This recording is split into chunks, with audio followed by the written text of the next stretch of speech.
நிற்பதும் நடப்பதும் நின் செயலாலே, நிற்பதும் நடப்பதும் நின் செயலாலே, நினைப்பதும் நிகழ்வதும் நின் செயலாலே, நினைப்பதும் நிகழ்வதும் நின் செயலாலே, கற்பதெல்லாம் உந்தன் கனிமொழியாலே,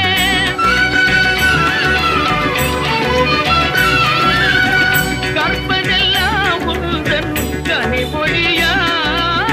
காண்பதெல்லாம் உந்தன் கண்விழியாலே, காண்பதெல்லாம் உந்தன் கண்விழியாலே, கற்பனை என்றாலும் கற்சிலை என்றாலும்